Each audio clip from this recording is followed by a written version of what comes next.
We're here with Colonel Michael Scott, who spent 30 years in the Australian Defence Forces and now is, as you can see, supporting the Jewish people with an incredible mission. Michael, it's a pleasure. Cheers. And why don't you tell us a little bit about your story and how you've come to be here you are today? Yeah, certainly, Rav. Colonel Michael Scott, I've recently commemorated 31 years in the Australian Army, rising to the rank of Colonel. Non-Jewish, but someone with a deep personal connection to Israel and Israelis, having lived in Jerusalem for 27 months. But even before then, my early regimental career was serving in East Timor, Bougainville, Iraq, and a couple of tours of Afghanistan.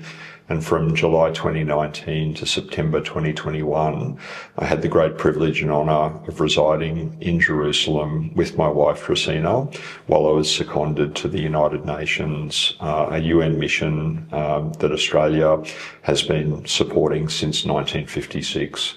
And that mission, I was responsible for troops not only operating in Israel, but up in Lebanon, Syria, Jordan and Egypt. It gave me a nuanced understanding of the region and the complexities. When you talk about those complexities, I mean, you talk about United Nations missions, and that's something that very often, if we're going to be honest, is a bit of a touchy topic when it comes to Israel, especially with what's been seen now on the Lebanon side, with the tunnels that were basically built under the eye of so many of those missions. So what for you stood out to make you feel like, no, there is something that is going on that's wrong, which needs to be stamped out and noticed and have a conversation around, as opposed to without being too crude, maybe the status quo? Yeah, look, there's a bit to unpack there. Looking at the United Nations, I'm a believer that an entity like the United Nations is necessary. The UN, of course, is only 80 years old, and it came about from the failure of the League of Nations earlier than that. But let's call a spade a spade. The United Nations has failed in a number of respects, not only the Jewish people and the state of Israel. I don't have many kind things to say about the current UN Secretary-General Guterres. Indeed, one of the articles that I published a couple of months ago was titled Anatomy of a Failed Leader.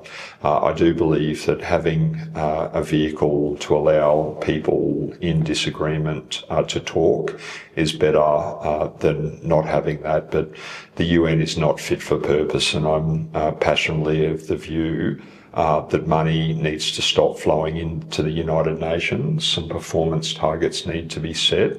And I think the number of staff needs to reduce before it builds up better, because it's not currently fit for purpose. We saw that in 1967, where before Nasser in Pan-Arab nationalism was talking about murdering all of the Jews in Israel, the United Nations withdrew from the Sinai. Part of the legal terms behind there is that peacekeepers were there at the express permission of both of the parties. When one of the parties, Egypt, withdrew that approval, unfortunately, the peacekeepers there to keep the peace withdrew. And you fast forward to late last year, where the democratically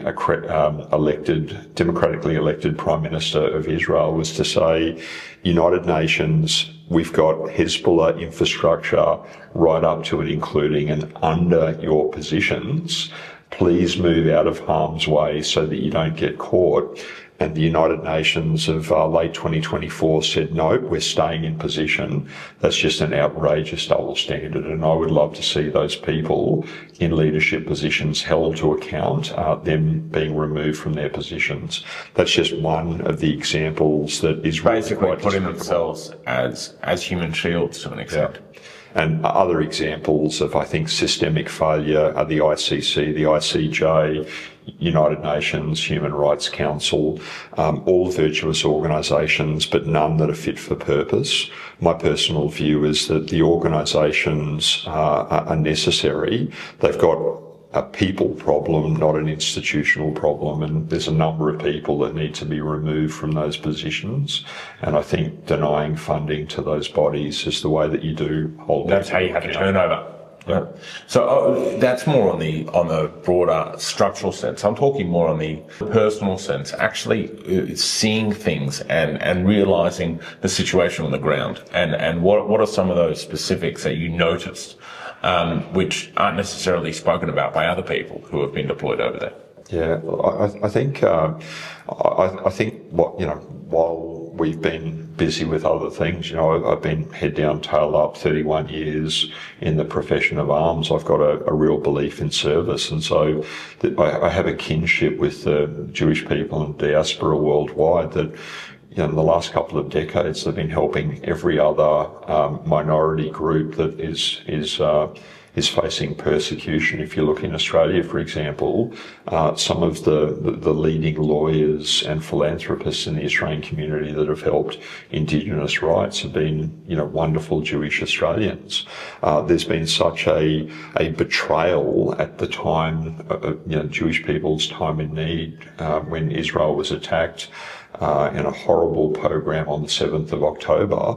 All sorts of people that Jewish diaspora have been supporting for decades turned their back on them. And I think one of the concerns is that we're facing a level of gaslighting and projection of Orwellian proportion. And part of the causal factors there is that there's just a constant bombarding of anti-Israel, anti-Jewish propaganda from failed legacy media outlets. The Australian Broadcasting Corporation is a case in point. Across in the United Kingdom, the British Broadcasting Corporation, and there's some big challenges over here in the US with some of the legacy media organisations as well. That combined with, I believe, a hostile takeover of one of the two major political parties in Australia, that is the left of the ALP, is demonstrating, anti-Semitic tendencies. You see, the ALP has completely shifted. I mean, from the era of Bob Hawke, who famously said, when the chime bells ring for Israel, they ring for the entire globe. Yep. Meaning, you have to stand up for Israel to what unfortunately Albanese and Penny Wong and co have been doing over the past few months. It's just or few years. It's just devastating. But my question is more about you in the Middle East. And what are some of the actual things that you saw? Are there any things that you can point out that you actually saw there that really demonstrate how bad the actors are in Hezbollah and some of the other nations that call to attack Israel? Yeah, I was not an peacekeeper, but I'm eyes wide open to some of the threat forces. Hezbollah in the north are not only posing an existential threat to Israel, but they're posing an existential threat to the fabric of Lebanon. Lebanon could be the Paris of the Middle East. It's an amazing country, beautiful natural resources. It's comprising Sunni Muslims, Shia Muslims, Druze, Christians. It's heartbreaking what we've seen in the last 40 years, so since the civil war in Lebanon. Hezbollah is holding that amazing country to ransom, very similar to the Muslim Brotherhood, Gaza, Palestinian Islamic Jihad. There's a lot of similarities to what we saw in Al-Qaeda and Islamic State, or further over into Afghanistan, where you're looking at the Taliban and the Haqqani network. And so violent Islamic militant fundamentalists, jihadists for simple, pose a threat not only to your family and yourself, but to me and mine. And as a soldier, I'm eyes wide open to the consequences and the second order effects of people like me staying silent. I'm acting with my conscience. I'm speaking out against anti-Semitism, not from a political perspective, because for 3 decades I've been strictly apolitical, but politically informed. Combating anti-Semitism is just the right thing to do, and I'm determined to do everything in my power to move the needle on a very worrying trend. When you were serving in Afghanistan or some of the other locations in the Middle East, were there instances that you witnessed the similar kind of atrocities that occurred on October 7th when it comes to the veracity, enjoyment, and intensity of those attacks? I actually can't think of any examples that, you know, in modern history where we've seen people delighting and rejoicing in raping and torturing and murdering other human beings. We've got a huge problem on our hands where the Gazan population, in my view, have been radicalised to an extent that we actually haven't seen before in human history. You know, one of the factors at play here, and it's worthwhile talking about it, we're in, I think, the 14th bloody century of militant Islam. And I'm actually struggling to imagine how one of the three monotheistic religions, a beautiful religion in so many ways that have given, enabled Rumi and so many of the other, you know, beautiful philosophers throughout Islamic history. I'm struggling to recognise where a Martin Luther type figure may come from and where we may see a reformation. You know, maybe it's someone like Crown Prince of Saudi Arabia, Mohammed bin Salman, and maybe there are some of the example that we're seeing in the United Arab Emirates, where, for example, Muslim Brotherhood is outlawed, and there's a ministry of tolerance and zero tolerance to anti-Semitic behaviour that may point to a way in which it can sort of deliver that. Yeah, a step in the right direction. But coming back into the level of radicalism in Gaza, I think if we look at the Huns, the Vandals, the Tatars, some of the most well-known barbarians throughout human history, that pales in comparison to what we've seen from Hamas and Palestinian. I mean, like Genghis Khans and so on and so forth. Yeah.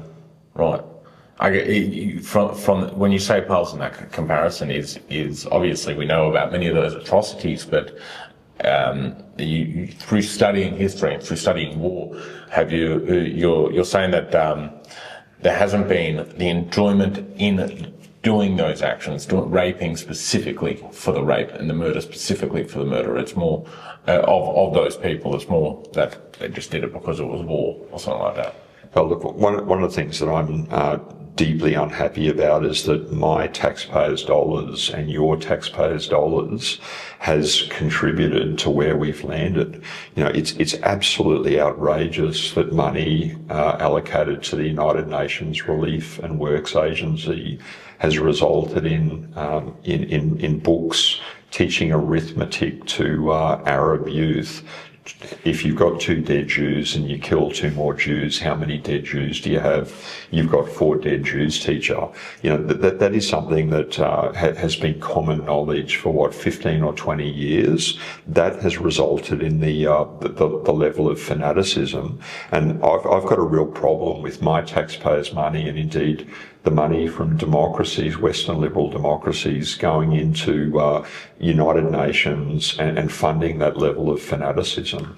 It's outrageous. How much did the UN peace mission over there, while you were over there, know about those specific things, and how much could the UN peace mission do to change that? Yeah, so look, that example I knew in Australia because I keep updated on events. My role as the head of military for the United Nations Truth Supervision Organisation for a period of 27 months, we were under the United Nations Department of Peacekeeping Operations. There's a separate UN body, Department of Political Affairs, that UN Special Coordinator and Relief and Works Agency. UN is a whopping great big bureaucracy. You have to take a seat before you look at the wire diagram because it'll blow your mind. We were completely unrelated. We had no responsibilities in Gaza or Judea and Samaria, the West Bank. I personally am having trouble referring to the West Bank by that name. My tipping point was the BBAS murders and the spectacle. I formerly believed in the two-state solution, but when I hear from friends of mine in Israel, including on the political left, saying that it's just not possible for decades, I think there's something in that. But coming back to the specific question at hand, the UN Truth Supervision Organisation, we were there to observe and monitor and report the terms of the ceasefire agreements.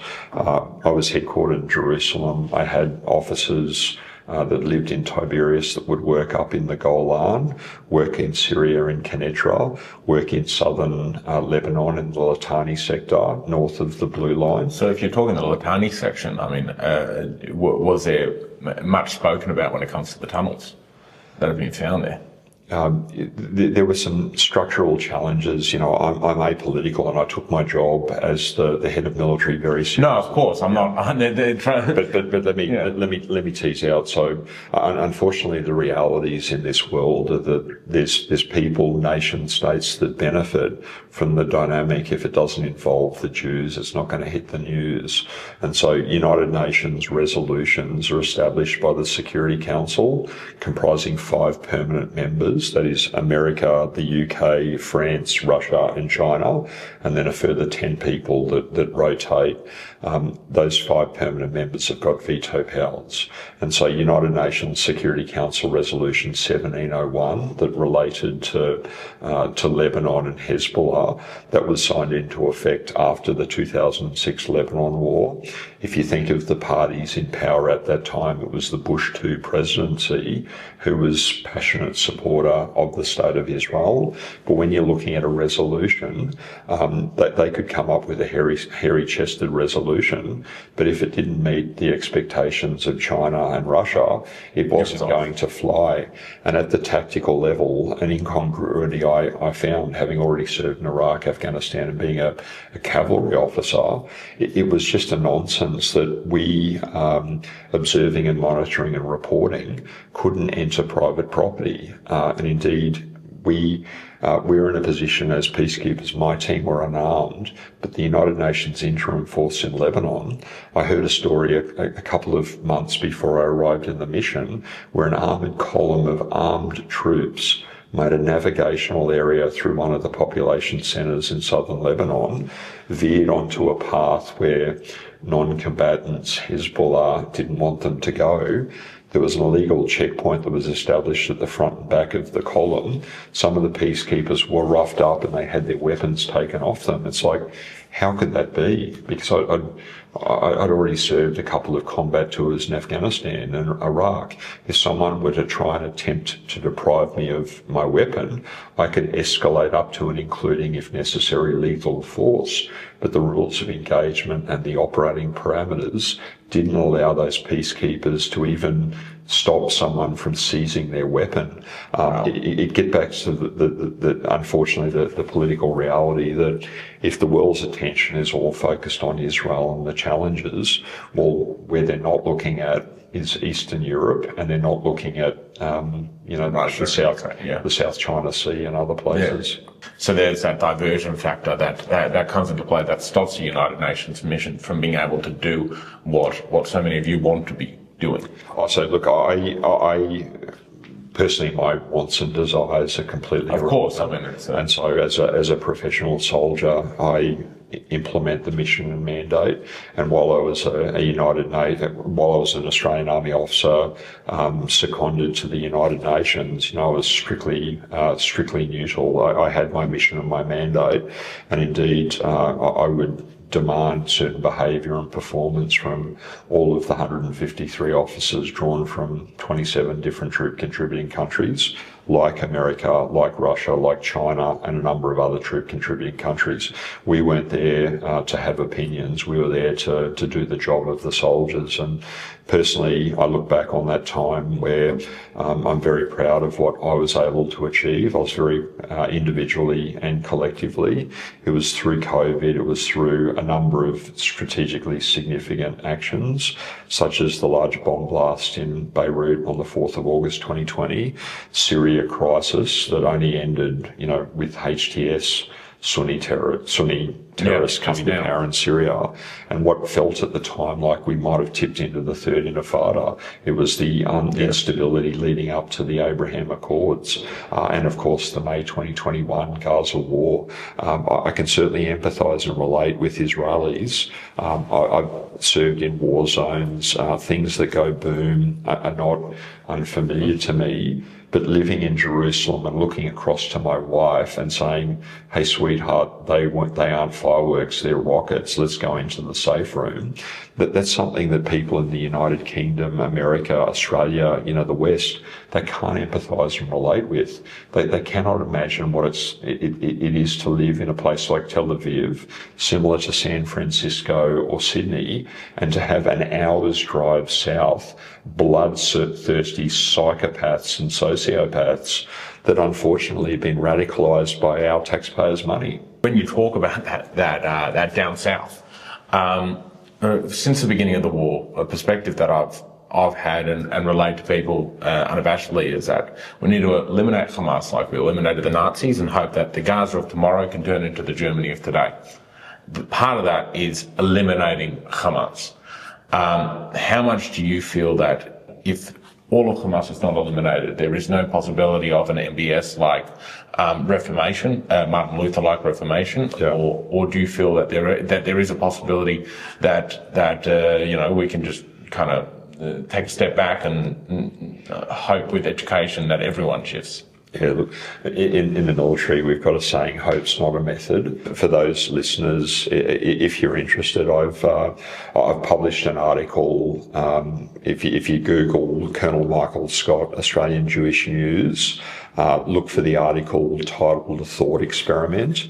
I've actually given some time to think through what tomorrow may look like, not only in the envelope, but also with some of the interrelationships between Israel and Lebanon, Israel and Syria, and the region. I listened to an article maybe 15 years ago from a former senior officer in the Australian Army, Brigadier Justin Kelly, and he had a co-author whose name escapes me. But he wrote a piece that the basis was that military action is only ever successful military action slates back to two theories. One is annihilation and two is exhaustion. Throughout history, we've read of campaigns where people have created a desert and called it peace, annihilation. That's untenable at the moment. The second one is exhaustion. And that is, I think, part of the solution in Gaza. We've got to exhaust the belief that bad behaviour will be rewarded. And again, I've got a real issue with my taxpayers' money and the money of the West being thrown in to inflame the problem.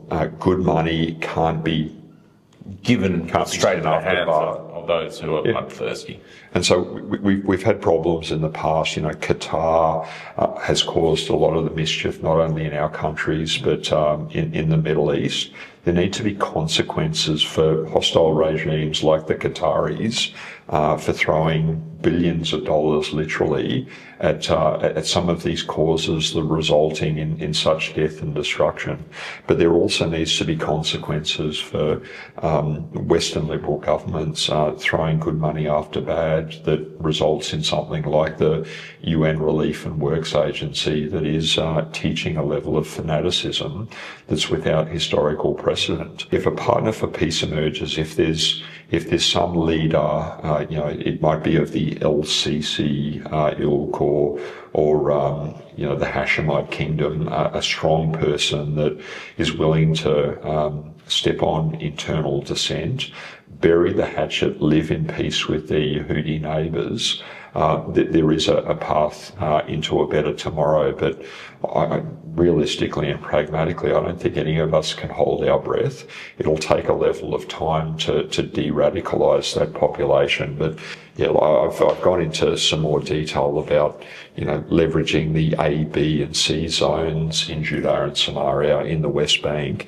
And I've identified what a D, E and F zone in the envelope may look like. Broadly, Gaza's 2.2 million people. It's an overwhelming problem. It's too big to resolve. But if a certain area and in this genocide, more people have been born than have been killed. So. Well, that's the other silliness. There's people with very fixed opinions, and unfortunately, the willingness to broadcast their nonsense over social media without any actual understanding of what they're talking about. There's no genocide in Gaza whatsoever. There's a deeply radicalised population. IDF, indeed Israel's 3 war aims, they're perfectly coherent.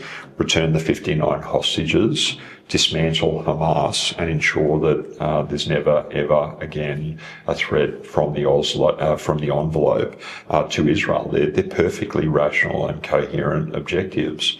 And from what I've seen, including travelling into Gaza with the IDF in September last year, for those members in the diaspora, I'd be incredibly proud of what the IDF are doing. I think in time they'll be considered the finest generation, a bit like when I was a child, we used to look back on the World War I veterans.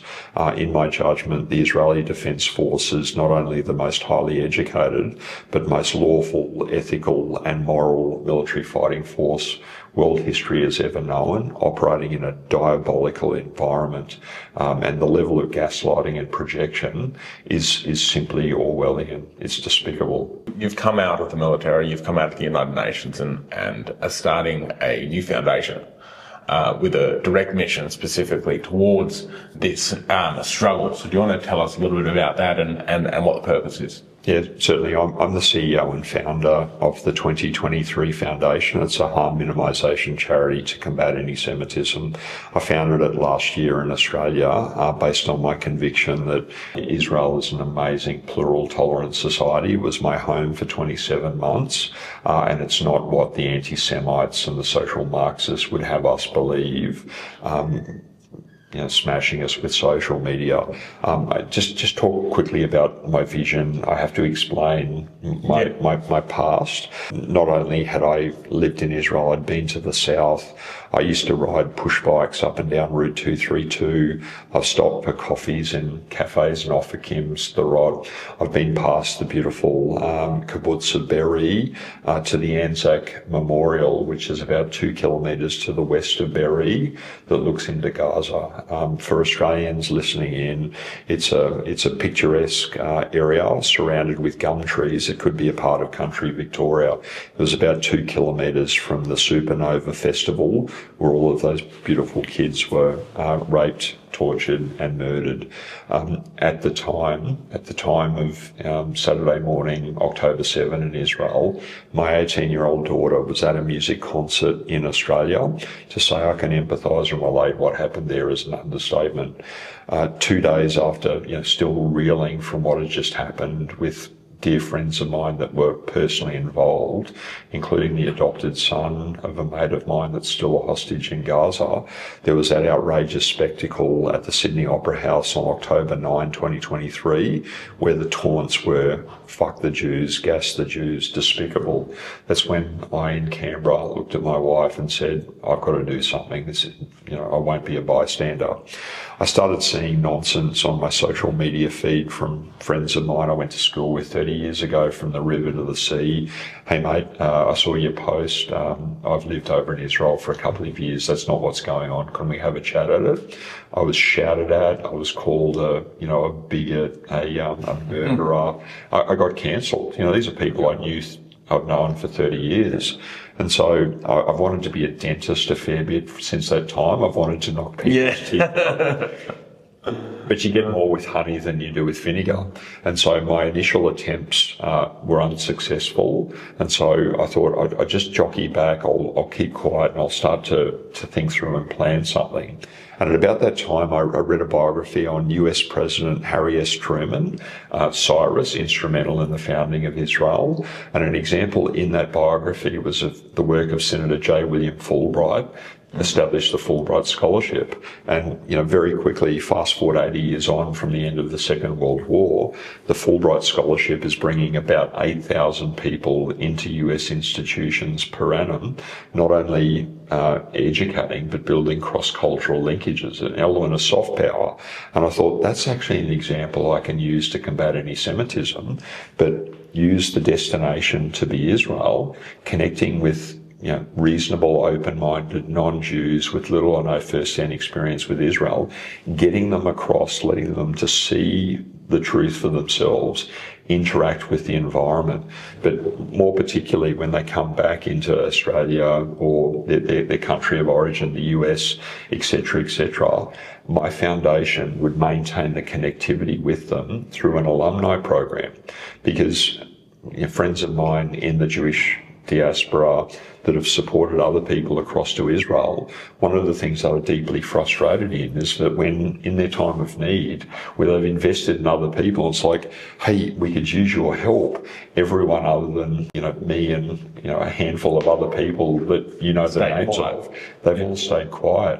And so part of the 2023 foundation is to look at embracing that aspect of soft power. No involvement, and indeed there's nothing I can do to help Israel win its war, but I'm determined to help Israel win the following piece, to not only connect with reasonable, open-minded non-Jews, but to make a calculated investment in a thematic visit, an industry placement, a scholarship, a non-Jewish birthright, targeting different market sections, different ages, but then growing an alumni program. And the reality is that a few candles in a windstorm are vulnerable, but after we establish, tens into hundreds into thousands, that starts to cast a lot of lumens. And as the Rebbe said, a little bit of light dispels a lot of darkness. And you mentioned the Rebbe. He also spoke very much about lamplighters and being able to light up the street, which is definitely an idea which this would be doing, because I don't think it takes much to show people what is going on in Israel and the truth about Israel. All you really need to do is jump on a plane, land there and go, oh shit, everything I've seen online is a bit of a crock. Yep. It's pretty quick. Yep. So I think that your organization is integral and extraordinarily important. And I want to say thank you very much for that on behalf of all of us. And cheers. No, good on you, Raf. The reality is, mate, we're all in it together, and I'm determined to build and bequeath a legacy, because the reality is that anti-Semitism has been rippling throughout history. In 2023, I was horrified that something like October 7 could happen. I was even more confronted about the reaction of so many people that have, educated up to the wazoo degrees. You'd be amazed. You'd be completely shocked. Yeah, and that's demonstrated to me that if it happened in 2023, it will happen again. I was hoping, like all of us, that the Shoah was something that we'd only ever read about in history books, but like the Fulbright Scholarship, which is still going 80 years on, that's my ambition. No ego with me, just a genuine desire to build and bequeath a legacy that we can look back on with pride. We will prevail, mate. We will prevail. Cheers.